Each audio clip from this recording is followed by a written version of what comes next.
नाना पटोले हे तातडीनं दिल्लीला रवाना झालेले आहेत। गोंदियाची सभा अर्धवट सोडून ते दिल्लीला रवाना झालेले आहेत। त्यामुळे दिल्लीमध्ये अशी नेमकी काय खलबतं होणार आहेत आणि कुठली महत्त्वाची बैठक होणार आहे याविषयीची उत्कंठा सगळ्यांनाच लागलेली आहे।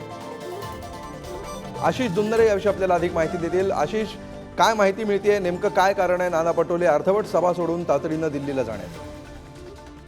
हे तातडीने दिल्लीला रवाना झाले आहे। गोंदियामध्ये महत्त्वपूर्ण त्यांची सभा होती।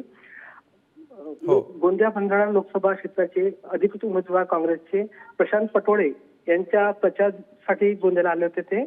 मात्र प्रचार सभा मध्ये सोडून ते दिल्लीला रवाना झाले आहेत। दिल्लीला महत्त्वपूर्ण बैठक असल्याची प्राथमिक माहिती आहे आणि त्याचप्रमाणे दिल्लीला एक बैठक होणार आहे, त्याच्यामध्ये नाना पटोले उपस्थित असणार आहे। निवडणुकीच्या पार्श्वभूमीवर ते नाना पटोले गेल्यामुळे गोंदियात चर्चा सुद्धा सुरू आहे त्याबद्दल।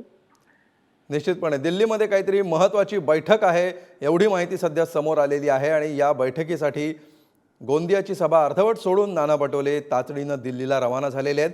त्यामुळे नेमकं काय घडलंय हे स्वतः नाना पटोले सांगतीलच। त्याचबरोबर काही वेळातच याबद्दलचे अपडेट्स देखील पुढारी न्यूजवर तुम्ही पाहू शकाल।